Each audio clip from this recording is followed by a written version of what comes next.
قیامت کب آئے گی؟ یہ سوال عام طور پر ذہنوں میں ابھرتا ہے، قیامت کب آئے گی؟ لیکن اس کا علم اللہ تعالی نے کسی کو نہیں دیا۔ تاہم اللہ کے رسول صلی اللہ علیہ وسلم نے بہت اہتمام سے اس کی نشانیاں بیان فرمائیں، بہت طویل بیانات میں اس کے بارے میں وضاحتیں فرمائیں، تاکہ امت قیامت سے پہلے رونما ہونے والے فتنوں سے بچ جائے۔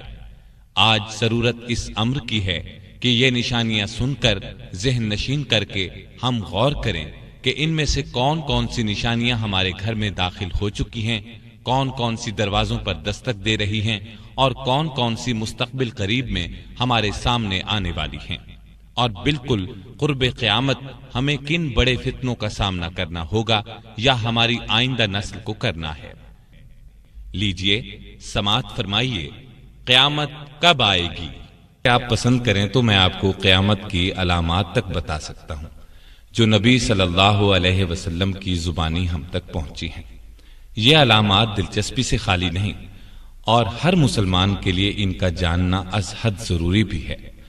آپ صلی اللہ علیہ وسلم قیامت کی علامات اپنے صحابہ کرام کو وقتاً فوقتاً بتاتے رہتے تھے، کبھی مختصر کبھی تفصیل سے۔ آپ نے قیامت کی علامات بیان کرنے کا کس قدر اہتمام فرمایا، اس کا اندازہ مسلم شریف کی اس حدیث سے لگایا جا سکتا ہے۔ ابو زید الانصاری رضی اللہ عنہ فرماتے ہیں کہ رسول اللہ صلی اللہ علیہ وسلم نے ہمیں فجر کی نماز پڑھائی، پھر ممبر پر تشریف فرما ہوئے اور ہمارے سامنے خطبہ دیا، یہاں تک کہ ظہر کا وقت ہو گیا۔ پھر آپ نے ممبر سے اتر کر ظہر کی نماز پڑھائی، پھر ممبر پر تشریف لے گئے اور ہمیں خطبہ دیتے رہے، یہاں تک کہ عصر کا وقت ہو گیا۔ پھر آپ نے ممبر سے اتر کر عصر کی نماز پڑھائی، پھر ممبر پر تشریف فرما ہوئے اور خطبہ دیتے رہے، یہاں تک کہ سورج غروب ہو گیا۔ آپ نے ہمیں اس خطبے میں ان اہم واقعات کی خبر دی جو ہو چکے اور جو آئندہ ہونے والے ہیں، پس ہم میں سے جس کا حافظہ زیادہ قوی تھا وہی ان تمام واقعات کو یاد رکھ سکتا تھا۔ حذیفہ رضی اللہ عنہ کی روایت کے الفاظ یہ ہیں کہ آپ صلی اللہ علیہ وسلم نے قیامت تک ہونے والا کوئی واقعہ نہیں چھوڑا جو ہمیں نہ بتایا ہو۔ جس نے یاد رکھا یاد رکھا، جو بھول گیا وہ بھول گیا۔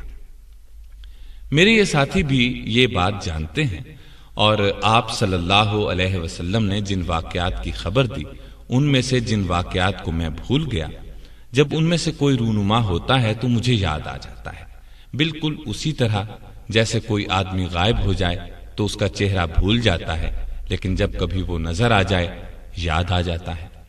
غور فرمائیے وہ خطبہ کس قدر طویل تھا جس میں آپ نے قیامت کی علامات بیان فرمائی۔ اب پہلے میں آپ کے سوال کی طرف آتا ہوں۔ قرآن مجید میں اللہ تعالیٰ ارشاد فرماتے ہیں، ان اللہ عنده علم الساعہ، بے شک اللہ ہی کو قیامت کا علم ہے۔ ایک اور جگہ اللہ تعالیٰ ارشاد فرماتے ہیں، یسألونک عن الساعة ایان مرساها فیم انت من ذکراها الی ربک منتہاها۔ آپ سے قیامت کے بارے میں پوچھتے ہیں کہ وہ کب واقع ہوگی، آپ کو اس کے ذکر کرنے سے کیا تعلق؟ اس کے علم کی انتہا تو آپ کے رب کے پاس ہے۔ یہ تو تھا باری تعالیٰ کا ارشاد۔ اب آپ کو اس سلسلے کی ایک حدیث سناتا ہوں۔ یہ حدیث مسلم شریف کی ہے۔ سیدنا عمر بن خطاب رضی اللہ تعالی عنہ سے روایت ہے کہ ہم ایک دن رسول اللہ صلی اللہ علیہ وسلم کی خدمت میں حاضر تھے۔ آپ صلی اللہ علیہ وسلم ہم سے خطاب فرما رہے تھے کہ اچانک سامنے سے ایک شخص نمودار ہوا۔ اس کے کپڑے نہایت سفید اور بال بہت ہی زیادہ سیاہ تھے، اور اس پر سفر کا کوئی اثر بھی معلوم نہیں ہوتا تھا۔ اس کے ساتھ یہ بات بھی تھی کہ ہم میں سے کوئی اسے جانتا بھی نہیں تھا۔ وہ حاضرین کے حلقے میں سے گزرتا ہوا رسول اللہ صلی اللہ علیہ وسلم کے سامنے دو زانو ہو کر بیٹھ گیا۔ اس نے اپنے گھٹنے رسول اللہ صلی اللہ علیہ وسلم کے گھٹنوں سے ملا دیے، اپنے ہاتھ حضور صلی اللہ علیہ وسلم کی رانوں پر رکھ دیے اور کہا، اے محمد صلی اللہ علیہ وسلم، مجھے بتائیے اسلام کیا ہے؟ آپ نے فرمایا اسلام یہ ہے کہ تم گواہی دو اللہ کے سوا کوئی معبود نہیں، محمد اللہ کے رسول ہیں، اور نماز قائم کرو اور زکوٰۃ ادا کرو اور ماہ رمضان کے روزے رکھو، اگر بیت اللہ کے حج کی طاقت رکھتے ہو تو حج کرو۔ اس اجنبی نے آپ صلی اللہ علیہ وسلم کا یہ جواب سن کر کہا آپ نے سچ کہا۔ عمر رضی اللہ تعالیٰ عنہ جو اس حدیث کے راوی ہیں فرماتے ہیں کہ اس کی بات سن کر ہمیں تعجب ہوا کہ یہ شخص خود پوچھتا ہے اور تصدیق بھی کرتا ہے۔ اس کے بعد اس نے پوچھا اب مجھے بتائیے ایمان کیا ہے؟ آپ صلی اللہ علیہ وسلم نے فرمایا ایمان یہ ہے کہ تم اللہ، اس کے فرشتوں، اس کی کتابوں، اس کے رسولوں اور قیامت کے دن کو حق جانو اور مانو، ہر خیر اور شر کو بھی حق جانو اور مانو۔ اس نے کہا آپ نے سچ فرمایا۔ اس کے بعد اس اجنبی نے پوچھا آپ مجھے بتائیے احسان کیا ہے؟ آپ نے فرمایا احسان یہ ہے کہ اللہ کی بندگی تم اس طرح کرو گویا تم اس کو دیکھ رہے ہو، کیونکہ اگرچہ تم اس کو نہیں دیکھتے لیکن وہ تو تمہیں دیکھ رہا ہے۔ پھر اس نے پوچھا مجھے قیامت کے بارے میں بتائیے کہ کب واقع ہوگی؟ آپ نے اس کے جواب میں فرمایا جس سے یہ سوال کیا جا رہا ہے وہ اس سوال کرنے والے سے زیادہ نہیں جانتا۔ پھر اس نے کہا مجھے اس کی کچھ نشانیاں ہی بتائیے۔ آپ صلی اللہ علیہ وسلم نے فرمایا اس کی ایک نشانی تو یہ ہے کہ لونڈی اپنی مالکہ اور آقا کو جنے گی۔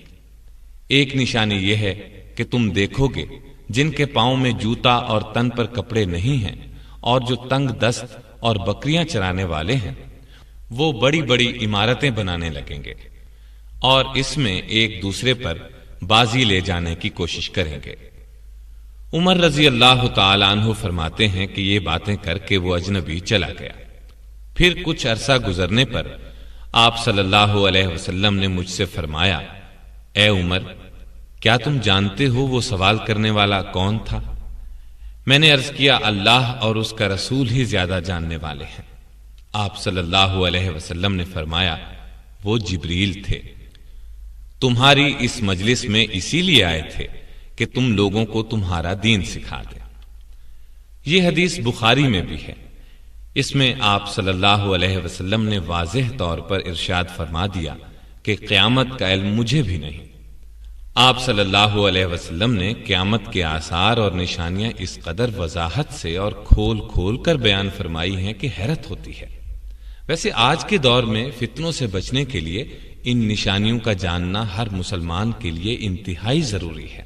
قیامت دراصل سورہ اسرافیل کی اس خوفناک چیخ کا نام ہے جس سے پوری کائنات پر زلزلہ طاری ہو جائے گا۔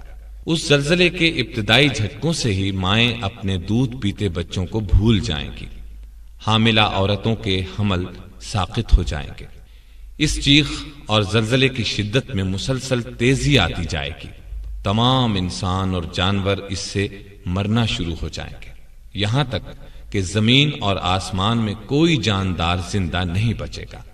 زمین پھٹ جائے گی، پہاڑ دھنی ہوئی اون کی طرح اڑتے پھریں گے، ستارے ٹوٹ ٹوٹ کر گریں گے، چاند اور سورج اپنی روشنی کھو بیٹھیں گے، پورا عالم گھنگھور تاریکی کی لپیٹ میں آ جائے گا، آسمان بھی ٹوٹ پھوٹ جائے گا۔ اس طرح پوری کی پوری کائنات موت کی آغوش میں جا سوئے گی۔ اس عظیم دن کی خبر تمام انبیاء کرام نے اپنی اپنی امتوں کو دی۔ نبی کریم صلی اللہ علیہ وسلم نے آ کر بتایا کہ قیامت قریب آ پہنچی اور میں اس دنیا میں اللہ کا آخری رسول ہوں۔ قرآن کریم اللہ کی آخری کتاب ہے، لیکن قیامت آئے گی کب اس کی ٹھیک ٹھیک تاریخ تو کجا، سال اور صدی تک اللہ کے سوا کسی کو معلوم نہیں۔ یہ ایسا راز ہے جو خالق کائنات نے کسی نبی، فرشتے یا کسی اور کو نہیں بتایا۔ اللہ تعالیٰ کا اس بارے میں یہ ارشاد ہے يسألك الناس عن الساعة قل إنما علمها عند الله وما يدريك لعل الساعة تكون قريبا۔ لوگ آپ سے قیامت کے بارے میں پوچھتے ہیں، کہہ دو کہ اس کا علم صرف اللہ کے پاس ہے۔ آپ کو کیا خبر، بہت ممکن ہے کہ قیامت بالکل ہی قریب ہو۔ اب اس سلسلے کی احادیث بیان کرتا ہوں۔ احادیث بیان کرنے کے بعد قیامت کی نشانیوں کو ایک ترتیب سے بتاؤں گا، یعنی زمانے کے لحاظ سے بیان کروں گا، تاکہ یہ بات ذہن میں آ جائے کہ کون کون سی نشانیاں پہلے نظر آئیں گی، کون سی اس کے بعد۔ بخاری کی حدیث ہے، ابو ہریرہ رضی اللہ عنہ کا بیان ہے کہ رسول اللہ صلی اللہ علیہ وسلم نے فرمایا، قیامت اس وقت تک قائم نہیں ہوگی جب تک کہ تم ترکوں سے جنگ نہ کر لو۔ ان کی آنکھیں چھوٹی، چہرے سرخ اور ناکیں چھوٹی اور چپٹی ہوں گی۔ ان کے چہرے ایسی ڈھال کی مانند ہوں گے جن پر تہ بتہ چمڑا چڑھا دیا گیا ہو، اور قیامت نہیں آئے گی یہاں تک کہ تم ایسی قوم سے جنگ نہ کر لو جن کے جوتے بالوں کے ہوں گے۔ ایک روایت کے الفاظ یوں ہیں، علامات قیامت میں سے یہ بات بھی ہے کہ تم ایسی قوم سے جنگ کرو گے جن کے چہرے چوڑے ہوں گے۔ مسلم کی حدیث میں ان لوگوں کی یہ نشانی بھی بیان کی گئی ہے کہ وہ بالوں کا لباس پہنتے ہوں گے۔ ان احادیث میں جس قوم سے مسلمانوں کو جنگ کی خبر دی گئی ہے وہ تاتاری ہیں۔ یہ لوگ ترکستان سے قہر الہی بن کر عالم اسلام پر ٹوٹ پڑے تھے۔ اس قوم کی جتنی تفصیلات نبی صلی اللہ علیہ وسلم نے بیان فرمائی تھی وہ سب حرف بحرف دیکھنے میں آئیں۔ یہ فتنہ 656 ہجری میں عروج پر پہنچا، جبکہ تاتاریوں کے ہاتھوں بغداد تباہ ہوا۔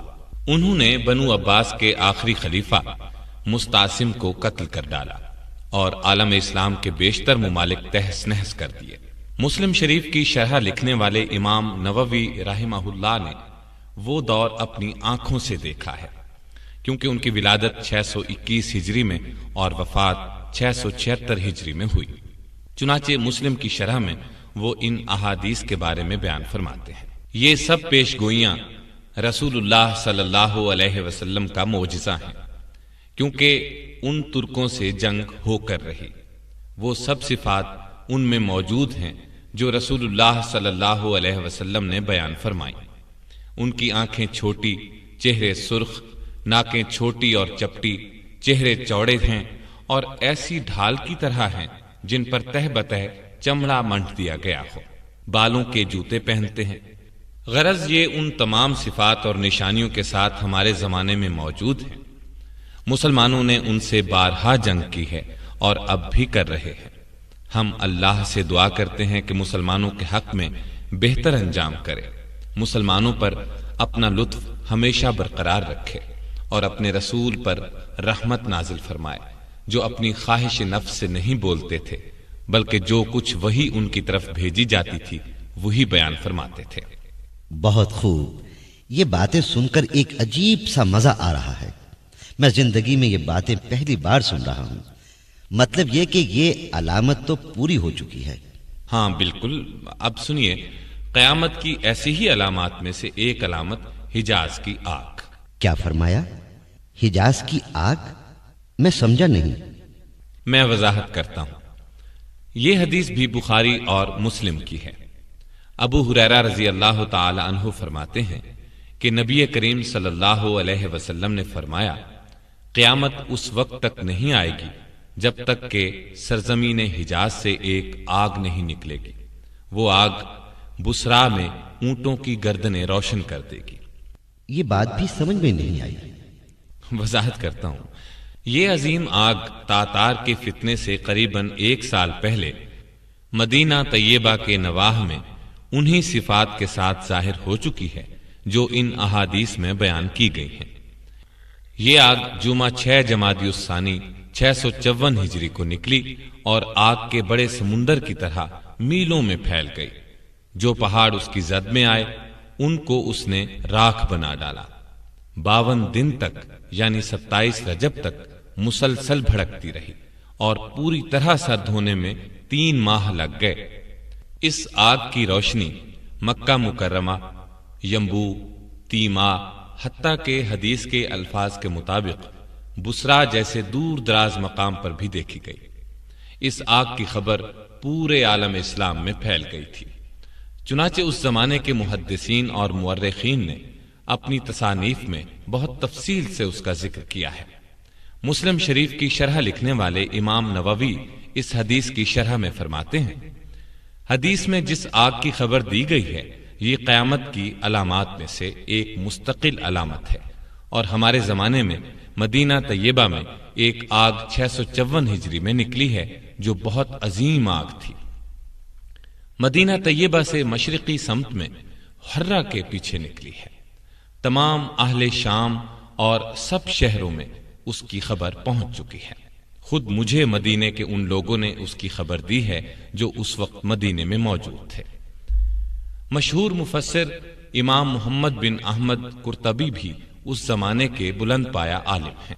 وہ بھی بخاری اور مسلم کی اس حدیث کے ذیل میں لکھتے ہیں، حجاز میں مدینہ طیبہ سے ایک آگ نکلی ہے، اس کی ابتدا زبردست زلزلے سے ہوئی۔ یہ زلزلہ بدھ 3 جمادی الثانی 654 ہجری کی رات عشاء کے بعد آیا اور جمعے کے دن چاشت کے وقت تک جاری رہ کر ختم ہو گیا، اور آگ قریظہ کے مقام پر حرہ کے پاس نمودار ہوئی۔ یہ ایسے عظیم شہر کی صورت میں نظر آ رہی تھی جس کے گرد فصیل بنی ہوئی ہو اور اس پر کنگرے، برج اور مینارے بنے ہوئے ہوں۔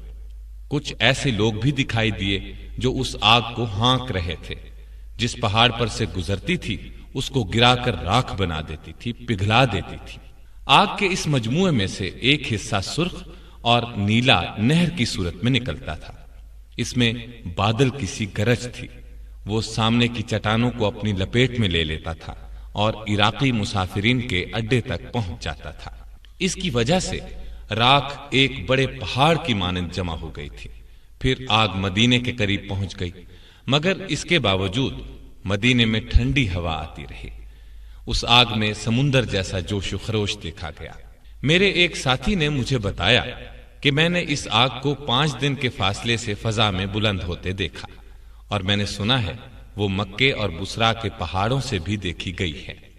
اس کے بعد امام قرطبی نے لکھا ہے، یہ واقعہ رسول اللہ صلی اللہ علیہ وسلم کی نبوت کے دلائل میں سے ہے۔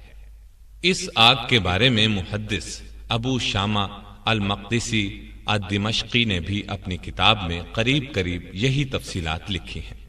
علامہ سمہودی نے اپنی کتاب وفاء الوفا میں اس زمانے کے لوگوں کے بیانات قلم بند کیے ہیں۔ یہ کہ اس زمانے میں مدینہ طیبہ کے نواح میں آفتاب اور چاند کی روشنی دھوئیں کی کثرت کی وجہ سے اتنی دھندلی ہو گئی تھی کہ ایسا معلوم ہوتا تھا سورج اور چاند کو گرہن لگ گیا ہے۔ ابو شامہ کا بیان بھی انہوں نے نقل کیا ہے۔ وہ فرماتے ہیں، ہمارے یہاں دمشق میں اس کا یہ اثر ظاہر ہوا کہ دیواروں پر سورج کی روشنی دھندلی ہو گئی۔ ہم حیران تھے کہ اس کا کیا سبب ہے، یہاں تک کہ ہمیں اس آگ کی خبر پہنچ گئی۔ اسی زمانے کے ایک بزرگ علامہ قطب الدین قسطلانی ہیں۔ جب آگ لگی تو یہ مکہ میں تھے۔ انہوں نے اس آگ کی تحقیق میں بڑی تگ و دو کی، یہاں تک کہ اس پر ایک کتاب لکھی۔ اس میں عینی گواہوں کے بیانات قلم بند کیے۔ اس کتاب میں انہوں نے یہ عجیب واقعہ نقل کیا ہے۔ مجھے ایک ایسے شخص نے یہ بات بتائی ہے جس پر میں اعتماد کرتا ہوں۔ اس نے حرہ کے پتھروں میں سے ایک بہت بڑا پتھر اپنی آنکھوں سے دیکھا ہے۔ اس کا کچھ حصہ حرم مدینہ کی حد سے باہر تھا۔ آگ اس کے صرف اس حصے کو لگی جو حرم کی حد سے باہر تھا، اور جب پتھر کے اس حصے تک پہنچی جو حرم میں داخل تھا تو بجھ گئی اور ٹھنڈی ہو گئی۔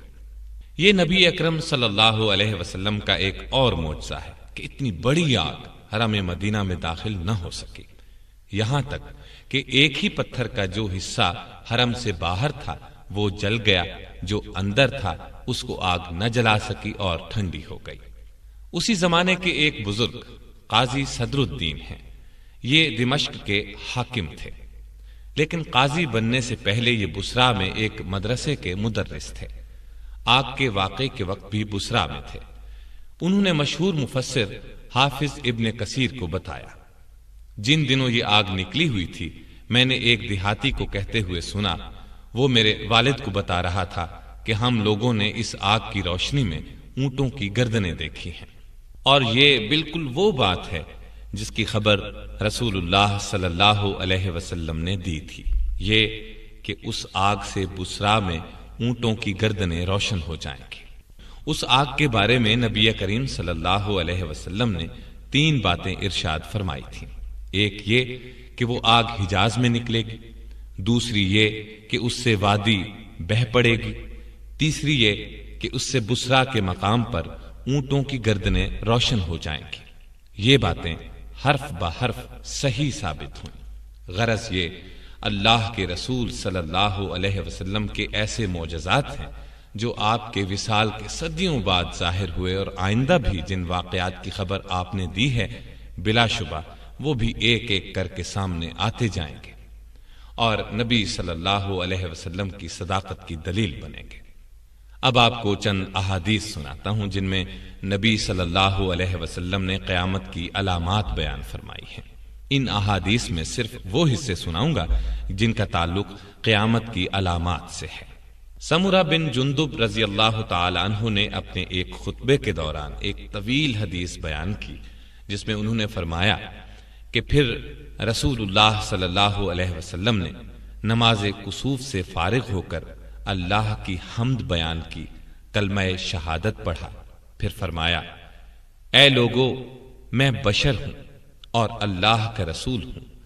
اللہ کی قسم، جب تک 30 کذاب یعنی جھوٹے نبی پیدا نہیں ہوں گے قیامت نہیں آئے گی۔ ان میں آخری کذاب کانا دجال ہوگا۔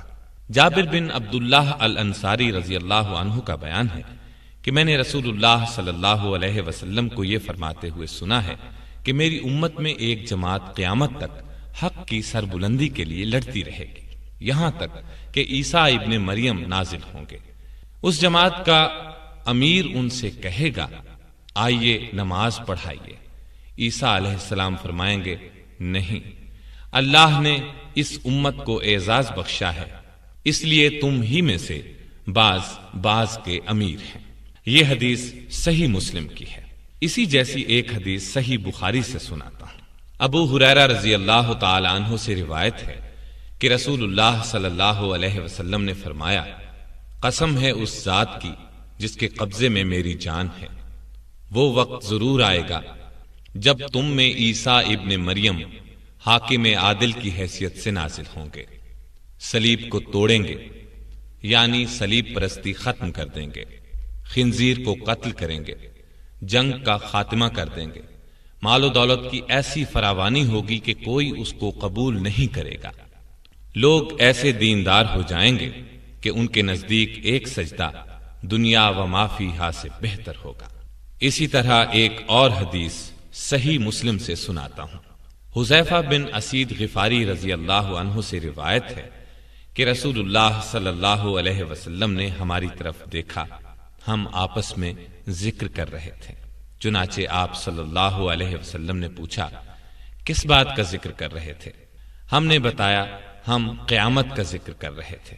یہ سن کر آپ صلی اللہ علیہ وسلم نے فرمایا، قیامت اس وقت تک ہرگز نہیں آئے گی جب تک تم 10 علامات نہ دیکھ لو گے: دھواں، دابت الارض، دجال، سورج کا مغرب سے طلوع ہونا، عیسیٰ ابن مریم کا نازل ہونا، یاجوج ماجوج کا آنا، زمین میں دھنسنے کے 3 واقعات ہوں گے، ایک مشرق میں، ایک مغرب میں، ایک جزیرہ عرب میں۔ آخر میں یمن سے ایک آگ نکلے گی، وہ لوگوں کو حشر کے میدان کی طرف دھکیلے گی، اور ایک روایت کے مطابق 10ویں علامت ایک آندھی آئے گی جو لوگوں کو سمندر میں پھینک دے گی۔ صحیح مسلم کی ایک اور روایت میں ہے، ابو ہریرہ رضی اللہ تعالی عنہ سے روایت ہے کہ رسول اللہ صلی اللہ علیہ وسلم نے ارشاد فرمایا، 6 چیزوں سے پہلے نیک کاموں میں جلدی کرو: دھواں، دجال، دابت الارض، سورج کا مغرب سے طلوع ہونا، اور ایک عام اور خاص لوگوں کا فتنہ۔ تفسیر ابن کثیر میں اس دھوئیں کی وضاحت لکھی ہے کہ یہ دھواں قیامت کے بالکل نزدیک نظر آئے گا، یہ دھواں کفار پر چھا جائے گا اور ان کے لیے یہ دردناک عذاب ہوگا۔ اس دھوئیں سے مومنوں کو تو صرف زکام سا محسوس ہوگا، لیکن کفار اور منافقین کے یہ کانوں میں گھس جائے گا، جس سے ان کے سر ایسے گرم اور سخت ہو جائیں گے جیسے آگ پر بھون دیے گئے ہوں۔ دابت الارض کا مطلب یہ ہے کہ قیامت کے نزدیک اللہ تعالی زمین سے ایک جانور کو نکالیں گے، وہ ان سے باتیں کرے گا۔ یہ وہ وقت ہوگا جب عیسیٰ علیہ السلام کی وفات ہو چکی ہوگی اور اللہ کی نافرمانی اور کفر دنیا میں پھیل چکا ہوگا، اسلام کے اکثر حصے پر عمل چھوڑ دیا گیا ہوگا، تو اس وقت اللہ تعالیٰ اس جانور کو نکالے گا جو مومن اور کافر میں فرق کرے گا، تاکہ لوگ کفر سے باز آ جائیں۔ پھر یہ جانور غائب ہو جائے گا، لوگوں کو سنبھلنے کی مہلت دی جائے گی، مگر وہ پھر بھی سرکشی پر اڑے رہیں گے۔ تب آفتاب کے مغرب سے طلوع ہونے کا عظیم واقعہ پیش آئے گا، اس کے بعد کسی کافر کی توبہ قبول نہیں ہوگی۔ اب ایک طویل ترین حدیث سناتا ہوں جس میں بہت زیادہ وضاحت اور تفصیل ہے، سنیے۔ نواس بن سمعان رضی اللہ تعالی عنہ کا بیان ہے کہ ایک صبح رسول اللہ صلی اللہ علیہ وسلم نے دجال کا ذکر فرمایا اور اس کے فتنے کے بارے میں وضاحت فرمائی۔ اس بیان کو سن کر خوف کی وجہ سے ہمیں یوں لگا جیسے دجال قریبی نخلستان میں موجود ہو۔ ہم اس وقت تو رسول اللہ صلی اللہ علیہ وسلم کے پاس سے چلے گئے، لیکن شام کو جب نبی صلی اللہ علیہ وسلم کی خدمت میں حاضر ہوئے تو آپ صلی اللہ علیہ وسلم نے خوف کی حالت کو بھانپ لیا اور پوچھا، تمہیں کیا ہوا؟ ہم نے کہا، اے اللہ کے رسول، آپ نے صبح دجال کا ذکر فرمایا تھا، بس ہمیں ایسا محسوس ہونے لگا ہے جیسے دجال قریبی نخلستان میں موجود ہو۔ یہ سن کر رسول اللہ صلی اللہ علیہ وسلم نے ارشاد فرمایا، اپنی امت کے بارے میں مجھے دجال سے زیادہ دوسری چیز کا ڈر ہے، کیونکہ دجال اگر میری زندگی میں نکلا تو تمہاری طرف سے اس کا مقابلہ کرنے والا میں موجود ہوں، لہذا تمہیں فکر کی ضرورت نہیں، اور اگر وہ میری وفات کے بعد نکلا تو ہر مسلمان اپنا دفاع خود کرے گا، میرے بعد اللہ تعالیٰ تو ہر مسلمان کا حامی و ناصر ہے ہی۔ ایک منٹ آسن میاں، اس دوسری چیز کے بارے میں کوئی وضاحت نہیں آئی۔ آپ صلی اللہ علیہ وسلم ہمارے بارے میں دجال سے زیادہ کس چیز سے خوف زدہ تھے؟ اس حدیث میں اس دوسری چیز کی وضاحت نہیں ہے، لیکن دوسری احادیث کے مطالعے سے پتہ چلتا ہے کہ وہ دوسری چیز گمراہ کرنے والے رہنما اور سربراہ ہے۔ اب آگے حدیث سنیں۔ دجال کی علامات اور حالات پھر سن لو۔ وہ جوان ہوگا، بال سخت گھنگریالے ہوں گے، اس کی ایک آنکھ بے نور ہوگی، میرے خیال میں وہ عبد العزیٰ بن قطن کی شکل صورت جیسا ہوگا۔ تم میں ایک منٹ، یہ بات سمجھ میں نہیں آئی۔ یہ ایک شخص کا نام ہے جو اسلام سے پہلے مر گیا تھا، یہاں اس کا حلیہ مراد ہے۔ صحابہ کرام نے اسے دیکھا تھا، اس لیے نبی صلی اللہ علیہ وسلم نے مثال کے طور پر یہ بات بیان فرمائی۔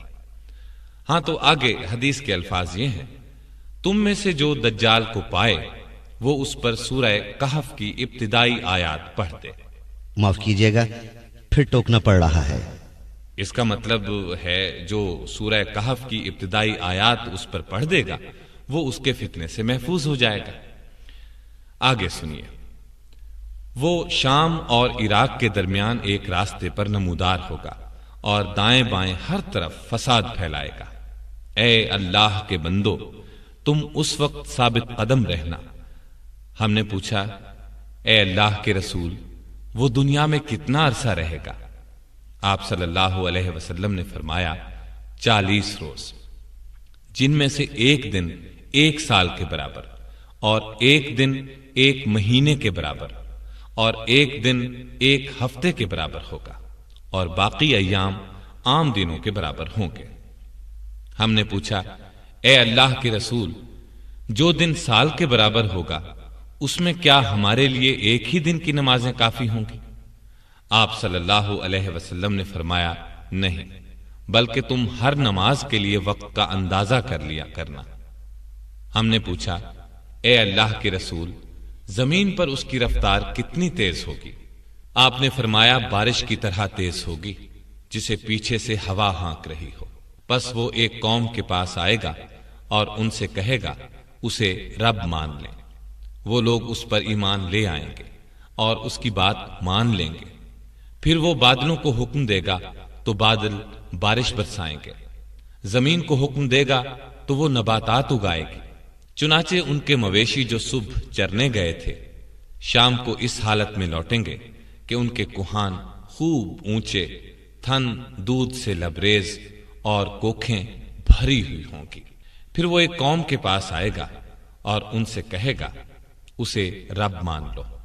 وہ انکار کریں گے تو دجال وہاں سے چلا جائے گا، لیکن دوسری صبح جب یہ لوگ اٹھیں گے تو ان میں قحط پھیل چکا ہوگا، ان کے مال مویشی میں سے کچھ بھی باقی نہیں بچے گا، اور دجال ایک ویران زمین سے گزرے گا تو اس سے کہے گا اپنے خزانے اگل دے، تو زمین کے خزانے نکل کر اس طرح اس کے پیچھے چلیں گے جیسے شہد کی مکھیاں اپنے بادشاہ کے پیچھے چلتی ہیں۔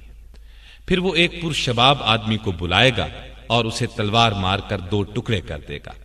اس کے دونوں ٹکڑوں کے درمیان اتنا فاصلہ ہوگا جتنا تیر مارنے والے اور اس کے نشانے کے درمیان ہوتا ہے۔ پھر وہ اس نوجوان کو آواز دے گا، پس وہ نوجوان زندہ ہو کر ہنستا ہوا پر رونق چہرے کے ساتھ اس کی طرف بڑھے گا۔ ابھی یہ اسی حال میں ہوگا کہ اللہ تعالی عیسیٰ ابن مریم کو بھیج دے گا۔ وہ دمشق کے مشرقی جانب سفید مینارے پر اتریں گے۔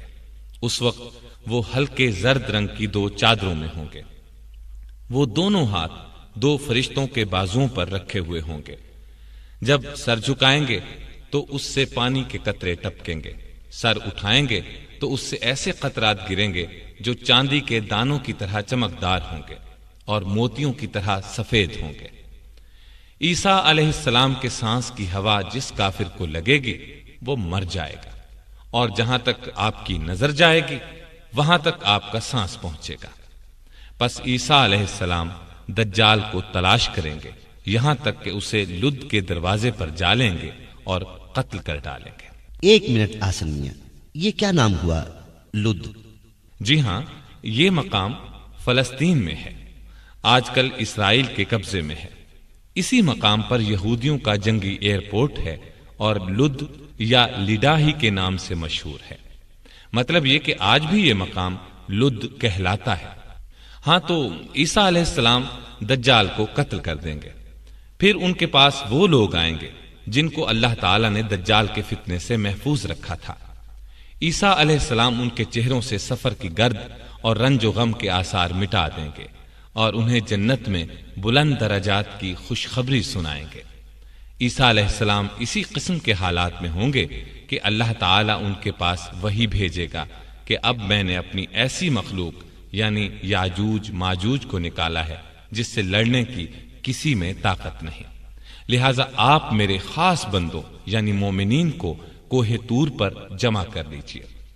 چنانچہ عیسیٰ علیہ السلام ایسا ہی کریں گے، اور اللہ تعالیٰ یاجوج ماجوج کو اتنی بڑی تعداد میں بھیجے گا کہ وہ ہر بلندی سے اتر پڑیں گے اور تیز رفتاری کے باعث پھسلتے ہوئے محسوس ہوں گے۔ جب ان کا پہلا حصہ بحیرہ طبریہ سے گزرے گا تو اس کا سارا پانی پی کر ختم کر دے گا۔ جب ان کا آخری حصہ وہاں سے گزرے گا تو کہے گا یہاں کبھی پانی تھا؟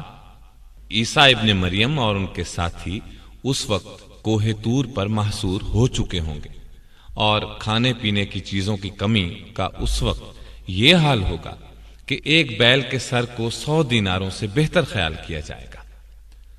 اب اللہ کے نبی اور ان کے ساتھی اللہ سے دعا کریں گے، پس اللہ وبا کی صورت یاجوج ماجوج پر ایک کیڑا مسلط کرے گا جو ان کی گردنوں میں پیدا ہوگا۔ اس سے سب کے جسم پھٹ جائیں گے اور سب کے سب دفعتاً ہلاک ہو جائیں گے۔ پھر اللہ کے نبی عیسیٰ علیہ السلام اور ان کے ساتھی کوہ طور سے اتر آئیں گے۔ زمین پر انہیں بالشت بھر جگہ ایسی نظر نہیں آئے گی جسے یاجوج ماجوج کی لاشوں اور تعفن نے بھر نہ دیا ہو۔ اللہ کے نبی عیسیٰ علیہ السلام اور ان کے ساتھی پھر اللہ سے دعا کریں گے۔ اس دعا کے نتیجے میں اللہ تعالیٰ اتنے بڑے بڑے پرندے بھیجے گا جن کی گردنیں بختی اونٹوں کی گردنوں جتنی ہوں گی، یہ پرندے ان لاشوں کو اٹھا کر جہاں اللہ چاہے گا پھینک دیں گے، پھر اللہ ایسی بارش برسائے گا جس سے نہ کوئی مٹی کا گھر بچے گا نہ چمڑے کا خیمہ، یعنی بارش مکانات والی بستیوں میں بھی ہوگی اور ان جنگلوں میں بھی جہاں خانہ بدوش خیموں میں رہتے ہیں۔ یہ بارش زمین کو دھو کر آئینے کی مانند صاف کر دے گی۔ پھر اللہ تعالی زمین کو حکم دے گا اپنی پیداوار اگا اور اپنی برکت پھر سے ظاہر کر دے، چنانچہ ایسا ہوگا، اور ایک انار اتنا بڑا ہوگا کہ اس کو آدمیوں کی ایک پوری جماعت کھا سکے گی، اور اس کے چھلکے کے نیچے لوگ سایہ حاصل کریں گے۔ دودھ میں اتنی برکت ہوگی کہ دودھ دینے والی ایک اونٹنی لوگوں کی بہت بڑی جماعت کے لیے کافی ہوگی، اور دودھ دینے والی گائے پورے قبیلے کے لیے کافی ہوگی، اور دودھ دینے والی بکری پوری برادری کے لیے کافی ہوگی۔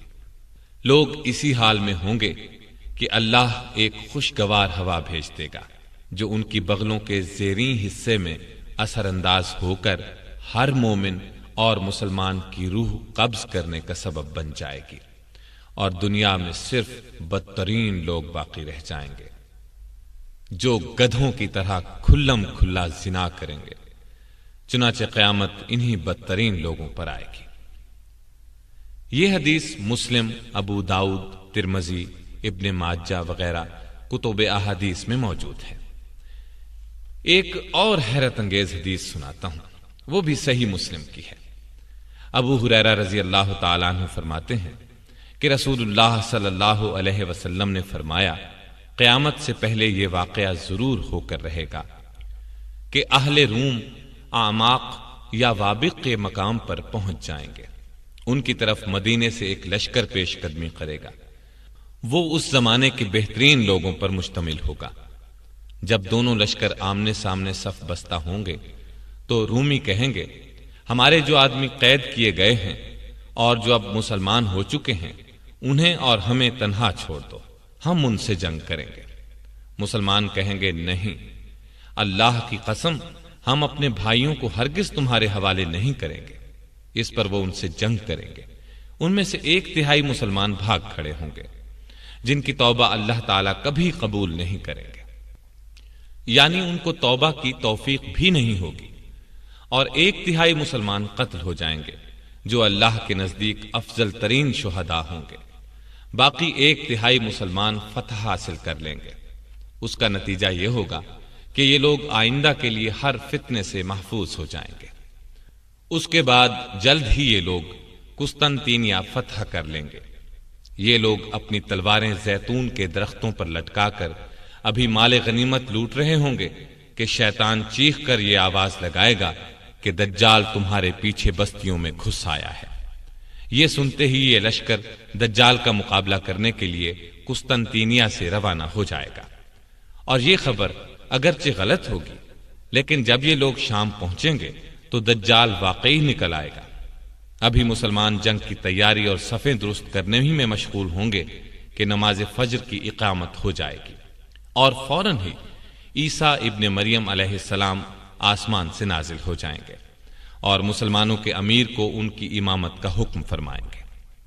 اللہ کا دشمن دجال جب عیسیٰ علیہ السلام کو دیکھے گا تو اس طرح گھلنے لگے گا جس طرح نمک پانی میں گھلتا ہے، چنانچہ اگر وہ اس کو قتل نہ کریں تب بھی وہ گھل گھل کر ہلاک ہو جائے، لیکن اللہ اسے ان کے ہاتھوں سے قتل کرائے گا، اور وہ لوگوں کو اپنے حربے پر اس کا خون لگا ہوا دکھائیں گے۔ قاسم صاحب، اب میں آپ کو بہت سی روایات کا خلاصہ سناتا ہوں۔ نبی صلی اللہ علیہ وسلم نے فرمایا، جب دجال نکلے تو تم ثابت قدم رہنا، میں تمہارے سامنے اس کی وہ علامات بیان کیے دیتا ہوں جو پہلے کسی نبی نے بیان نہیں کی۔ وہ سب سے پہلے تو یہ دعویٰ کرے گا کہ میں نبی ہوں، حالانکہ میرے بعد کوئی نبی نہیں۔ پھر وہ دعویٰ کرے گا کہ میں تمہارا رب ہوں، حالانکہ تم اپنے رب کو مرنے سے پہلے نہیں دیکھ سکتے۔ مطلب یہ کہ اس کا نظر آنا ہی اس بات کی دلیل ہوگا کہ وہ رب نہیں ہے۔ دوسرے یہ کہ وہ کانا ہوگا، حالانکہ تمہارا رب کانا نہیں ہے۔ تیسرے یہ کہ اس کی دونوں آنکھوں کے درمیان کافر لکھا ہوگا، جس کو ہر مومن پڑھ لے گا، خواہ وہ لکھنا پڑھنا جانتا نہ بھی ہو۔ دجال کے فتنوں میں سے ایک فتنہ یہ ہوگا کہ اس کے ساتھ ایک جنت اور ایک آگ ہوگی، مگر حقیقت میں اس کی جنت آگ اور آگ جنت ہوگی۔ پس جو شخص اس کی آگ میں مبتلا ہو، اس کو چاہیے کہ اللہ سے فریاد کرے اور سورہ کہف کی ابتدائی آیات پڑھے۔ ایسا کرنے سے وہ آگ اس کے لیے اسی طرح ٹھنڈی ہو جائے گی جس طرح ابراہیم علیہ السلام پر ٹھنڈی ہوئی تھی۔ اس کا ایک فتنہ یہ ہوگا کہ وہ کسی دیہاتی سے کہے گا، اگر تیرے مردہ ماں باپ کو میں زندہ کر دوں تو کیا تو شہادت دے گا کہ میں تیرا رب ہوں؟ وہ کہے گا، ہاں میں گواہی دوں گا۔ پس دیہاتی کے سامنے دو شیطان اس کے ماں باپ کی صورت بنا کر آئیں گے اور کہیں گے، بیٹا تو اس کی پیروی کر، یہ تیرا رب ہے۔ اس کا ایک فتنہ یہ ہوگا کہ اسے اللہ کی طرف سے مومنین کی آزمائش کے لیے ایک مومن شخص پر قدرت دی جائے گی، پس وہ اس کو قتل کر دے گا اور آرے سے چیر کر اس کے دونوں ٹکڑوں کو الگ الگ ڈال دے گا۔ پھر لوگوں سے کہے گا، میرے اس بندے کی طرف دیکھو، میں اسے ابھی زندہ کر دوں گا۔ اور یہ پھر کہے گا، اس کا رب میرے سوا کوئی اور ہے۔ چنانچہ اللہ تعالیٰ اس شخص کو زندہ کر دیں گے اور خبیث دجال اس سے کہے گا، بتا تیرا رب کون ہے؟ وہ کہے گا، میرا رب اللہ ہے اور تو اللہ کا دشمن ہے، تو دجال ہے۔ اللہ کی قسم، تیرے دجال ہونے کا جتنا مجھے آج یقین ہے اتنا پہلے کبھی نہ تھا۔ اس کا ایک فتنہ یہ ہوگا کہ وہ بادلوں کو بارش کا حکم دے گا تو وہ بارش برسائیں گے، اور زمین کو اگانے کا حکم دے گا تو وہ اگائے گی۔ اس کا ایک فتنہ یہ ہوگا کہ اس کا گزر ایک بستی سے ہوگا، بستی کے لوگ اس کو جھٹلائیں گے تو ان کے سارے مویشی ہلاک ہو جائیں گے۔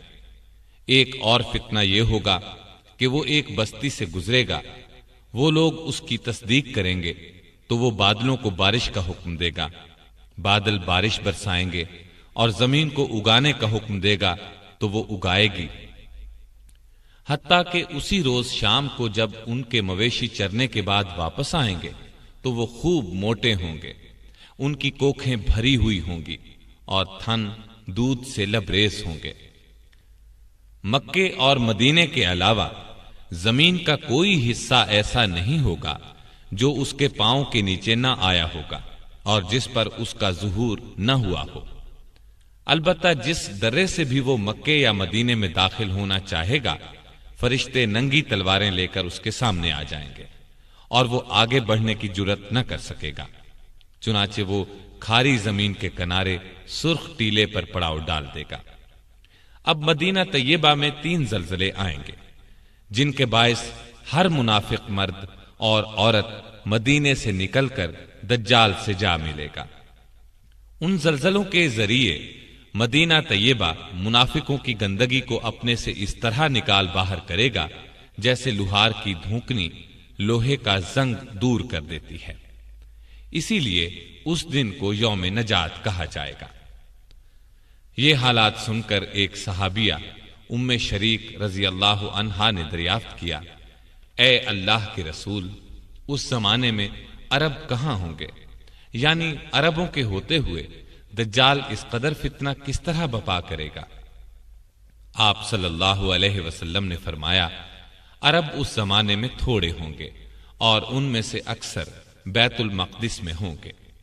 ان کا امام ایک صالح مرد ہوگا، یعنی امام مہدی۔ ایک دن یہ واقعہ ہوگا کہ ان کا امام صبح کی نماز پڑھانے کے لیے آگے بڑھا ہی ہوگا کہ ان میں عیسیٰ ابن مریم علیہ السلام نازل ہو جائیں گے۔ چنانچہ امام پیچھے ہٹے گا تاکہ عیسیٰ علیہ السلام نماز پڑھائیں، لیکن عیسیٰ علیہ السلام اس کے کندھوں پر ہاتھ رکھ کر فرمائیں گے، یہ نماز آپ ہی پڑھائیں، کیونکہ اس نماز کی اقامت آپ کے لیے ہوئی ہے۔ جب امام نماز پڑھا کر فارغ ہوں گے تو عیسیٰ علیہ السلام کہیں گے، دروازہ کھولو۔ دروازہ کھول دیا جائے گا۔ اس کے دوسری طرف دجال ہوگا اور اس کے ساتھ 70,000 یہودی ہوں گے اور قیمتی موٹے کپڑے پہنے ہوں گے۔ جب دجال عیسیٰ علیہ السلام کو دیکھے گا تو اس طرح گھلنے لگے گا جیسے نمک پانی میں گھلتا ہے۔ وہ بھاگ کھڑا ہوگا۔ عیسیٰ علیہ السلام اس سے فرمائیں گے، میری ایک ضرب تیرے لیے مقدر ہو چکی ہے، اس سے تو بچ نہیں سکے گا۔ چنانچہ وہ اسے باب لد پر جا لیں گے اور قتل کر ڈالیں گے۔ پس اللہ یہودیوں کو شکست دے گا۔ اللہ کی مخلوق میں سے جس چیز کے پیچھے بھی کوئی یہودی چھپنا چاہے گا، خواہ پتھر ہو، درخت ہو یا دیوار، اس چیز کو بولنے کی طاقت عطا فرمائی جائے گی اور وہ پکارے گی، اے مومن، اے اللہ کے بندے، یہ میرے پیچھے یہودی چھپا ہوا ہے، آ کر اسے قتل کر دے۔ پھر عیسیٰ علیہ السلام زکوٰۃ کی وصولی بند کر دیں گے۔ نہ بکری کی زکوٰۃ وصول کی جائے گی، نہ اونٹ کی۔ اس کی وجہ یہ ہوگی کہ سب مالدار ہوں گے، کوئی زکوٰۃ لینے والا نہیں ہوگا۔ بغض و عداوت ختم ہو جائے گی، ہر زہریلے جانور کا زہر ختم ہو جائے گا، حتیٰ کہ چھوٹا بچہ اگر سانپ کے منہ میں ہاتھ دے دے گا تو وہ اس کو کوئی نقصان نہیں پہنچائے گا، اور چھوٹی بچی شیر کا منہ ہاتھ سے کھولے گی تو وہ اسے کچھ نہیں کہے گا۔ بکریوں کے ریوڑ میں بھیڑیا اس طرح رہے گا جیسے ان کی حفاظت کرنے والا کتا۔ زمین امن و امان سے بھر جائے گی جیسے برتن پانی سے بھر جاتا ہے، اور کلمہ سب کا ایک ہوگا، پس اللہ کے سوا کسی کی عبادت نہ کی جائے گی۔ ابن ماجہ اور مسند احمد کی ایک روایت میں یہ بھی ہے کہ اس کے بعد لوگ اپنے اپنے شہروں کو واپس ہو جائیں گے تو اس وقت یاجوج ماجوج نکل پڑیں گے۔ ان کی تفصیل میں نواس بن سمعان والی حدیث میں بتا ہی چکا ہوں۔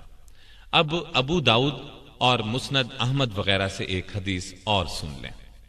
ابو ہریرہ رضی اللہ تعالی عنہ سے روایت ہے کہ نبی اکرم صلی اللہ علیہ وسلم نے فرمایا، میرے اور عیسیٰ ابن مریم علیہ السلام کے درمیان کوئی نبی نہیں، اور وہ نازل ہوں گے۔ جب تم ان کو دیکھو تو پہچان لینا، ان کا قد و قامت میانہ، رنگ سرخ و سفید ہوگا، ہلکے زرد رنگ کی 2 چادروں میں ہوں گے، سر کے بال اگرچہ بھیگے ہوئے نہ ہوں گے تب بھی چمک اور صفائی کی وجہ سے یوں محسوس ہوگا جیسے پانی کے قطرے ٹپک رہے ہیں۔ اسلام کی خاطر کفار سے قتال کریں گے، پس صلیب توڑ ڈالیں گے، خنزیر کو قتل کریں گے اور جزیہ لینا بند کر دیں گے۔ اللہ ان کے سوا تمام ادیان و مذاہب کو ختم کر دے گا، انہی کے ہاتھوں دجال کو قتل کرائے گا۔ پس عیسیٰ علیہ السلام زمین میں 40 سال رہ کر وفات پائیں گے اور مسلمان ان کی نماز جنازہ پڑھیں گے۔ مسلم کی ایک روایت میں یہ بھی ہے کہ عیسیٰ علیہ السلام حج یا عمرہ یا دونوں کریں گے، اور یہ کہ تمام اہل کتاب عیسیٰ علیہ السلام کی موت سے پہلے ان کی تصدیق کریں گے، یعنی ان پر ایمان لے آئیں گے۔ ان کی وفات کے بعد مسلمان ایک شخص کو اپنا امیر چن لیں گے۔ اس امیر کی موت کے 30 سال گزرنے نہ پائیں گے کہ قرآن سینوں سے اٹھا لیا جائے گا، پہاڑ اپنے مرکزوں سے ہٹ جائیں گے، پھر ایک خوشگوار ہوا چلے گی جو مومنین کی روحیں قبض کرے گی، پھر دنیا میں صرف بدترین لوگ رہ جائیں گے، انہی پر قیامت آئے گی، سور پھونکا جائے گا۔ سور پھونکے جانے کی چند آیات سن لیں۔ یوم ينفخ في الصور ونحشر المجرمین یومئذ زرقا، جس روز سور پھونکا جائے گا اور ہم گناہ گاروں کو جمع کریں گے اور ان کی آنکھیں نیلی نیلی ہوں گی۔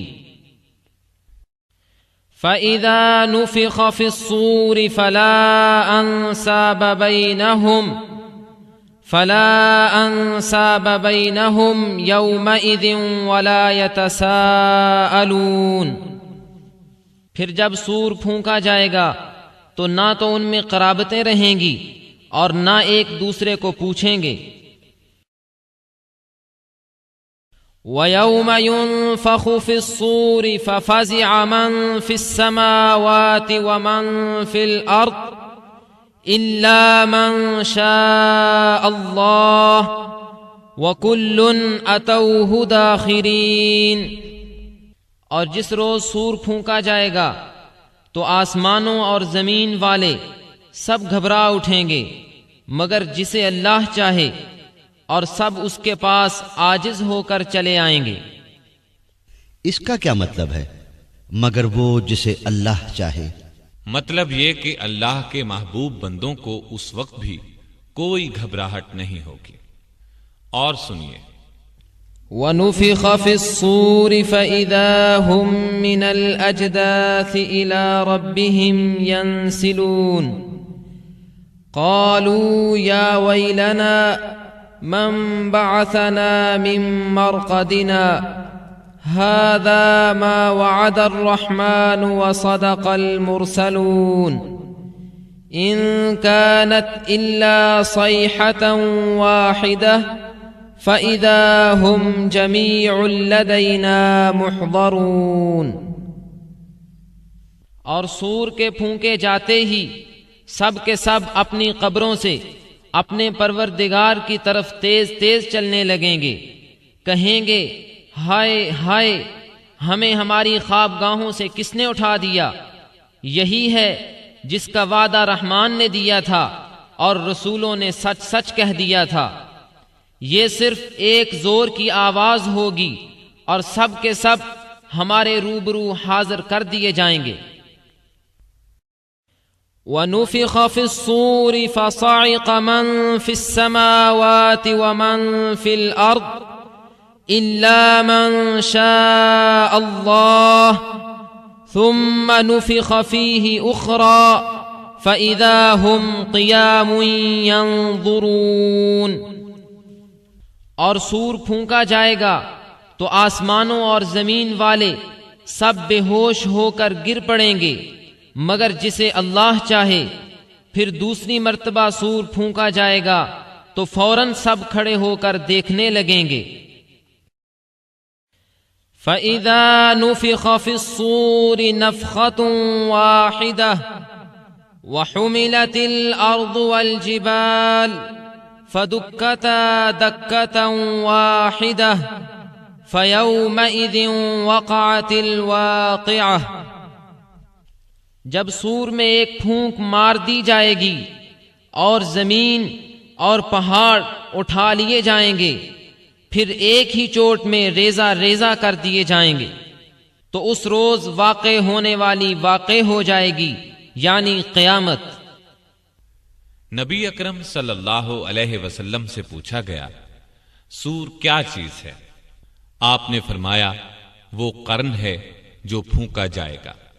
حدیث میں ہے کہ اس کا دائرہ آسمانوں اور زمینوں کے بقدر ہے۔ اسرافیل اس میں پھونکیں گے۔ ایک روایت میں ہے کہ آپ صلی اللہ علیہ وسلم نے ارشاد فرمایا، میں کیسے آرام حاصل کروں حالانکہ سور پھونکنے والے فرشتے نے سور کا لقمہ بنا لیا ہے، یعنی اس پر منہ رکھ دیا ہے، پیشانی جھکا دی ہے اور انتظار میں ہے کہ کب حکم دیا جائے۔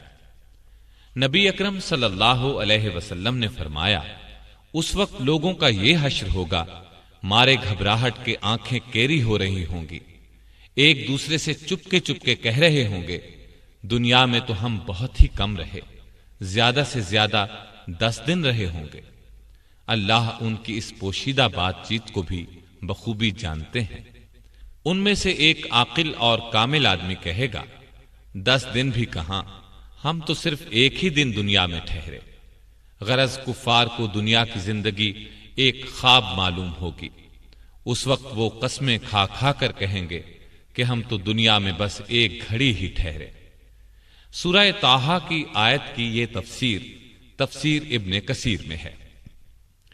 اب میں اپنی بات کو لپیٹتا ہوں، ترتیب سے واقعات بیان کرنے کی کوشش کروں گا، یعنی زمانے کے اعتبار سے ان کو ترتیب دینے کی کوشش کروں گا، تاکہ اس بات کی وضاحت ہو جائے کہ کون سا واقعہ پہلے اور کون سا اس کے بعد پیش آئے گا۔ قیامت کی بڑی بڑی علامات میں سرزمین حجاز سے آگ کا نکلنا، یہ واقعہ پیش آ چکا ہے۔ اس طرح فتنہ تاتار بپا ہو چکا، گھر گھر سے گانے بجانے کی آوازیں ہم سن رہے ہیں، بے حیائی عام ہم آنکھوں سے دیکھ رہے ہیں، والدین کی نافرمانی کوئی ڈھکی چھپی بات نہیں، باپ کے مقابلے میں لوگ دوستوں کو ترجیح دیتے ہیں، یہ بھی اب عام بات ہے۔ میں تو اب ان علامات کو ترتیب وار بیان کروں گا جن کو ابھی معرض وجود میں آنا ہے، لیکن ان میں سے عام علامات جو اب دیکھنے میں آ رہی ہیں بتاتا چلوں۔ یہ مختلف احادیث میں موجود ہیں، یہاں ان کو جمع کر رہا ہوں۔ یہ تمام نبی اکرم صلی اللہ علیہ وسلم کے ارشادات ہیں۔ لوگوں پر ایک ایسا زمانہ آئے گا کہ دین پر قائم رہنے والے کی حالت اس شخص کی طرح ہوگی جس نے انگارے کو مٹھی میں پکڑ رکھا ہو۔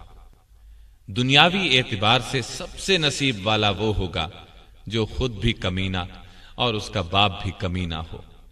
لیڈر بہت اور امانت دار کم ہوں گے۔ قبیلوں اور قوموں کے لیڈر منافق، رذیل ترین اور فاسق ہوں گے۔ بازاروں کے رئیس تاجر ہوں گے۔ پولیس کی کثرت ہوگی، وہ ظالموں کی پشت پناہی کرے گی۔ بڑے بڑے عہدے نااہلوں کو ملیں گے۔ لڑکے حکومت کرنے لگیں گے۔ تجارت بہت زیادہ پھیل جائے گی، یہاں تک کہ تجارت میں عورت اپنے شوہر کا ہاتھ بٹائے گی۔ ناپ تول میں کمی کی جائے گی۔ لکھنے کا رواج بہت بڑھ جائے گا، مگر تعلیم صرف دنیا کے لیے حاصل کی جائے گی۔ قرآن کو گانے بجانے کا آلہ بنا لیا جائے گا، یعنی گا گا کر پڑھیں گے۔ ریا، شہرت اور مالی فائدے کے لیے قرآن کو گا گا کر پڑھنے والوں کی کثرت ہوگی۔ فقہا کی قلت ہوگی۔ علماء کو قتل کیا جائے گا۔ ان پر ایسا وقت آئے گا کہ وہ سرخ سونے سے زیادہ اپنی موت کو پسند کریں گے۔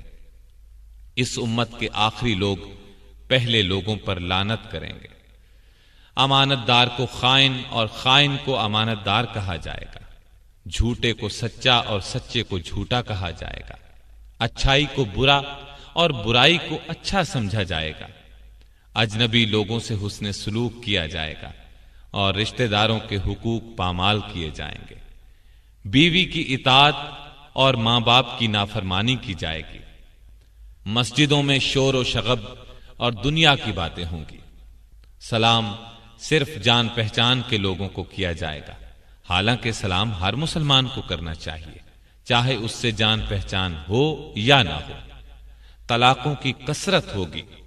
نیک لوگ چھپتے پھریں گے۔ کمینے لوگوں کا دور دورہ ہوگا۔ لوگ فخر اور ریا کے طور پر اونچی اونچی عمارات بنانے میں ایک دوسرے کا مقابلہ کریں گے۔ شراب کا نام نبید، سود کا نام نفع اور رشوت کا نام ہدیہ رکھ کر ان کو حلال سمجھا جائے گا۔ سود، جوا، گانے بجانے کے آلات، شراب خوری اور زنا کی کثرت ہوگی۔ بے حیائی اور حرامی اولاد کی کثرت ہوگی۔ دعوت میں کھانے پینے کے علاوہ عورتیں بھی پیش کی جائیں گی۔ اچانک اموات کی کثرت ہوگی۔ لوگ موٹی موٹی گدیوں پر سواری کر کے مسجدوں کے دروازوں تک آئیں گے۔ ان کی عورتیں کپڑے پہنتی ہوں گی، لیکن لباس باریک اور چست ہونے کی وجہ سے ننگی ہوں گی۔ ان کے سر بختی اونٹوں کے کوہانوں کی طرح ہوں گے، یعنی وہ اس طرح بال بنائیں گی تو اونٹ کے کوہان نظر آئیں گے۔ مٹک مٹک کر چلیں گے، لوگوں کو اپنی طرف مائل کریں گے۔ یہ لوگ نہ جنت میں داخل ہوں گے نہ اس کی خوشبو پائیں گے۔ مومن آدمی ان کے نزدیک باندی سے بھی زیادہ رذیل ہوگا۔ مومن ان برائیوں کو دیکھے گا مگر روک نہیں سکے گا، جس کی وجہ سے وہ اندر ہی اندر کڑھتا رہے گا۔ یہ تمام علامات نبی اکرم صلی اللہ علیہ وسلم نے اس زمانے میں بیان فرمائی جب ان کا تصور بھی مشکل تھا، لیکن آج ہم اپنی آنکھوں سے ان سب کو دیکھ رہے ہیں۔ کوئی علامت اپنی انتہا کو پہنچی ہوئی ہے، کوئی ابھی ابتدائی مرحلے میں ہے۔ جب یہ سب علامات اپنی انتہا کو پہنچ جائیں گی، اس وقت قیامت کی بڑی بڑی اور قریبی علامات کا سلسلہ شروع ہو جائے گا، جو مختصراً دوبارہ عرض کرتا ہوں۔ عیسیٰ علیہ السلام کی آمد سے قبل مسلمان امام مہدی کی قیادت میں رومیوں سے جنگ کریں گے اور جنگ میں قسطنطینیہ کو فتح کریں گے۔ جب یہ لوگ مال غنیمت جمع کر رہے ہوں گے تو شیطان کی طرف سے دجال کے نکل آنے کی جھوٹی خبر مشہور ہوگی۔ جب لشکر کے لوگ واپس شام پہنچیں گے تو دجال واقعی نکل آئے گا اور اس کے ساتھ 70,000 اصفہان کے یہودی ہوں گے۔ جب دجال کا فتنہ اپنے عروج پر ہوگا تو اس وقت عیسیٰ علیہ السلام کا دمشق کی مشرقی سمت سفید مینارے پر فجر کے وقت نزول ہوگا۔ عیسیٰ علیہ السلام دجال کا تعاقب کریں گے اور اسے لد کے مقام پر قتل کریں گے۔ عیسیٰ علیہ السلام صلیب کو توڑیں گے اور یہودیوں کو چن چن کر قتل کریں گے اور خنزیر کو قتل کریں گے۔ ان کے زمانے میں کوئی بھی غیر مسلم نہیں رہے گا، تمام لوگ اسلام لے آئیں گے، ہر طرف امن و امان ہوگا، آپس میں پیار محبت ہوگا اور نفرت و بغض دلوں میں باقی نہ رہے گا۔ عیسیٰ علیہ السلام کے زمانے ہی میں یاجوج ماجوج نکلیں گے اور ہر طرف تباہی پھیلائیں گے۔ عیسیٰ علیہ السلام اللہ سے دعا کریں گے جس کے نتیجے میں وہ ہلاک ہو جائیں گے۔ عیسیٰ علیہ السلام اس دنیا میں 40 سال اور ایک روایت کے مطابق 45 سال رہیں گے۔ ان کے زمانے میں پوری دنیا میں ایک بھی کافر نہیں رہے گا، جہاد موقوف ہو جائے گا، نہ خراج وصول کیا جائے گا اور نہ جزیہ، مال و زر کی فراوانی ہوگی۔ جب آپ کی وفات ہوگی تو مسلمان آپ کی نماز جنازہ پڑھیں گے اور آپ کو دفن کریں گے۔ عیسیٰ علیہ السلام کی وفات کے بعد ایک جانور زمین سے نکلے گا جو لوگوں سے باتیں کرے گا۔ اس کے بعد زمین میں دھنس جانے کے 3 واقعات ہوں گے، ایک مشرق میں، دوسرا مغرب میں اور تیسرا جزیرہ عرب میں۔ قیامت کی ایک بہت بڑی علامت یہ ہوگی کہ سورج ایک روز مغرب سے طلوع ہوگا، جسے دیکھتے ہی تمام کافر ایمان لے آئیں گے۔ لیکن اس علامت کے ظاہر ہونے کے بعد